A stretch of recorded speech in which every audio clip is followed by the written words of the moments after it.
एक गांव में रंजू अपनी बीवी बिंदिया के साथ रहता है। कई महीनों से रंजू का काम छूट चुका था। वो काम ढूंढ तो रहा था, लेकिन उसे कहीं कोई काम भी नहीं मिल रहा था। बस घर पर बैठकर आराम फरमाने हैं आपको तो। अरे मैं दिन रात लोगों के घरों में सफाई करके घर चला रही हूँ, कुछ तो शर्म करो, कब करोगे काम? बिंदिया, मैं ये सब जानबूझकर थोड़ी कर रहा हूँ। मुझे शौक आया है क्या तुम्हें तकलीफ देने का? लेकिन अब मुझे कोई काम मिल ही नहीं रहा तो मैं भी क्या करूँ? प्रयास तो बहुत कर रहा हूँ।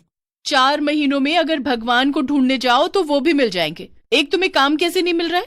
मेरे तो यही पल्ले नहीं पड़ रहा। मैं कुछ नहीं जानती। अगले 7 दिनों में अगर तुमने कोई काम नहीं ढूंढा तो तुम अपना सामान बांधकर घर से बाहर निकल जाना। रंजू अब बहुत चिंतित हो जाता है और उसे कुछ समझ नहीं आता। वो सोचते हुए चलते चलते जंगल पहुंच जाता है। तभी वहां उसे एक अस्तबल दिखाई देता है जिसमें एक घोड़ा होता है। अजीब बात है, यहाँ आसपास तो कोई भी नहीं है और ये जगह भी काफी सुनसान है। ऐसे में ये अस्तबल में घोड़ा, क्यों ना मैं इस घोड़े को अपने साथ ले चलूं। इससे मैं ढेर सारे पैसे कमा सकूंगा। लोगों को इसकी सवारी देकर, शादी ब्याह में ऐसे किराए पर देकर और कई तरह से। रंजू उस घोड़े को अपने साथ घर ले जाता है और सारी बात बिंदिया को बताता है। वैसे सुझाव अच्छा है, लेकिन तुम्हें काम भी ठीक से करना होगा। घोड़े को पालना बहुत कठिन होता है। तुम उसकी चिंता मत करो बिंदिया, मैंने चने, घास और भूसा ला दिया है और तो और घोड़े के लिए आंगन में जगह भी बना दी है। अब सब ठीक हो जाएगा। अब ये घोड़ा ही मेरी किस्मत बदलेगा, देखना तुम बिंदिया। हाँ हाँ, देखते हैं। रंजू घोड़े को अपने घर के आंगन में बांधता है और रात को सो जाता है। अगली सुबह अचानक से गांव में 5 लोगों की लाश पाई जाती है। सबके गले कटे हुए होते हैं। उनके परिवार वाले उन्हें उनके कपड़ों से पहचान पाते हैं। नहीं, ये क्या हो गया जी? आप मुझे छोड़कर नहीं जा सकते। अब मैं कैसे जीऊंगी?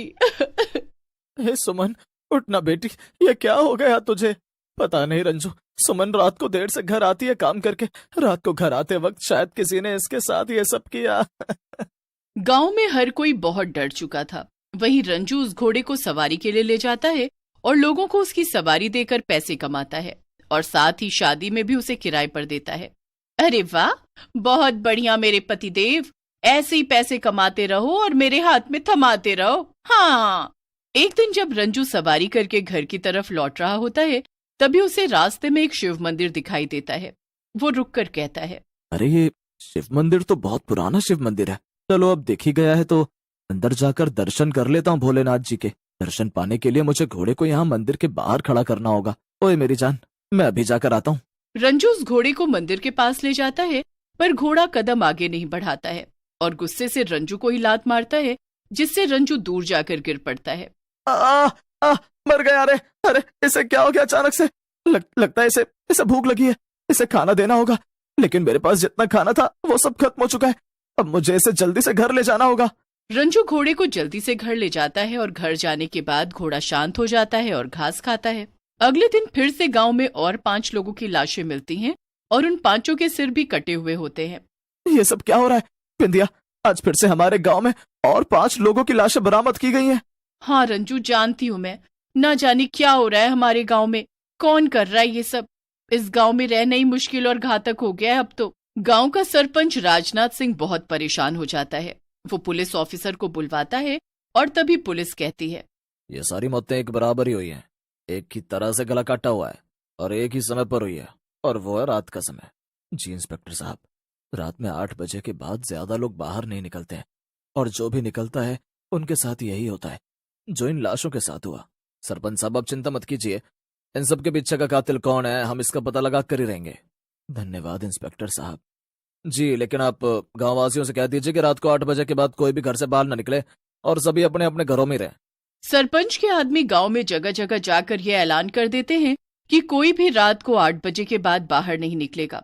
वहीं पुलिस भी अपनी तहकीकात शुरू कर देती है। लेकिन एक दिन जब अचानक से एक बूढ़े आदमी की चादर उसके घर के आंगन में ही रह जाती है, तभी हे भगवान, अब मैं क्या करूं? मैंने चादर धोकर बाहर आंगन में सुखाई थी। अगर मैंने चादर बाहर से अंदर नहीं लाई तो ठंड के मारे तो मेरी जान ही चली जाएगी। नहीं नहीं, मुझे चादर तो अंदर। बूढ़ा आदमी चादर को लेने बाहर निकलता है। तभी उसे उसके पड़ोसी रंजू के घोड़े के शरीर में से एक चुड़ैल की आत्मा निकलते हुए दिखाई देती है।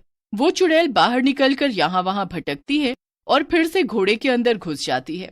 ये डरावना दृश्य देख बूढ़ा आदमी एकदम से चौंक जाता है थोड़ी देर बाद वो घोड़ा अपने आप रस्सी से बंधे होने के बावजूद भी जंगल की तरफ जाने लगता है और तभी बूढ़ा आदमी भी उसके पीछे पीछे जाने लगता है और वो देखता है कि भूतिया घोड़ा एक गुफा के अंदर जाता है।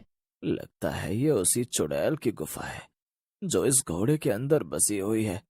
ये क्या, इस गुफा में तो उन सभी लोगों के कटे हुए सिर हैं जिनकी लाशें मिली है। इसका मतलब ये है कि इस चुड़ैल ने ही सबको मारा है। हे भगवान! बूढ़े आदमी की रूह कांप जाती है और वो तुरंत सरपंच के पास जाता है और उसे इस सब के बारे में बताने की कोशिश करता है। बताइए काका, क्या बात है? क्या हुआ है जो आप इतनी रात को मेरे पास आए? कोई तकलीफ? माफ करना राजनाथ बेटा, लेकिन बात ही कुछ ऐसी है कि मुझे आना ही पड़ा। मैंने कुछ देखा है और मुझे पता चल गया है कि गांव में जिन जिन लोगों की लाशें मिली हैं उनकी हत्या किसने की है। क्या? हाँ, और इन सब के पीछे किसी इंसान का नहीं, एक चुड़ैल का हाथ है जिसकी आत्मा एक घो अ, अ, काका, काका! बूढ़ा आदमी सरपंच और उसकी बीवी को सारा सच बताने ही जा रहा होता है कि तभी उसे हार्ट अटैक आ जाता है और वो वहीं पर मर जाता है। अगले दिन सरपंच गांव वासियों से बात करने जाता है। एक चुड़ैल ने मारा है? लेकिन ये कैसे हो सकता है? मुझे कुछ नहीं पता, लेकिन काका ने मरने से पहले मुझे ये बताया है और वो उस चुड़ैल की आत्मा के बारे में और कुछ बता ही रहे थे कि तभी उन्हें हार्ट अटैक आ गया। हे भगवान, ये सब क्या हो रहा है हमारे गांव में? हाँ सरपंच साहब, अगर ऐसा ही चलता रहा तो क्या होगा हमारा? एक एक करके सब मर जाएंगे गांव में। सरपंच अब बहुत चिंतित हो जाता है। उसे कुछ समझ नहीं आता कि वो क्या करे और क्या नहीं। वहीं उस रात जब बिंदिया की आंख खुलती है तभी वो घोड़े को बाहर आंगन से गायब देख हैरान रह जाती है। वो फौरन रंजू को उठाती है। रंजू, रंजू, देखो हमारा घोड़ा बाहर आंगन में नहीं है। रंजू और बिंदिया बाहर आंगन में जाते हैं और तभी उन्हें घोड़े के पैरों के निशान जंगल की तरफ जाते हुए नजर आते हैं। लेकिन तुमने तो उसे बांध रखा था ना, उसके बावजूद वो बाहर कैसे चला गया? नहीं रंजू, तुम कहीं नहीं जाओगे। तुम्हें याद है ना, सरपंच ने मना किया है रात को बाहर निकलने से। हमारे पड़ोस वाले काका ने रात को बाहर निकलकर गलती की और उन्हें हार्ट अटैक आ गया। मैं विधवा नहीं बनना चाहती हूँ रंजू। रंजू बिंदिया से विनती करता है और वो और बिंदिया दोनों घोड़े के निशान के जरिए उस रास्ते की ओर जाते हैं और वो दोनों गुफा के बाहर पहुंच जाते हैं, जहां वो अपने घोड़े में से चुड़ैल को बाहर निकालकर एक तंत्र मंत्र करते हुए देखता है। हे भगवान, इसका मतलब उस रात काका ने ये सब देखा था और ये है वो चुड़ैल जिसने सबको मारा। अब हम क्या करेंगे रंजू? रंजू फौरन बिंदिया के साथ गांव की पहाड़ी पर रहने वाले तांत्रिक बाबा के पास जाता है और उन्हें सब कुछ बताता है, जिसके बाद तांत्रिक उन दोनों के हाथ में रक्षा सूत्र बांधते हैं। तुम दोनों के हाथों में ये रक्षा सूत्र बांध दिया मैंने, तुम दोनों को अब कुछ नहीं होगा। और वो चुड़ैल चाहती क्या है? क्यों मार रही है वो सबको? और केवल सिर ही क्यों बचा रखा है उसने?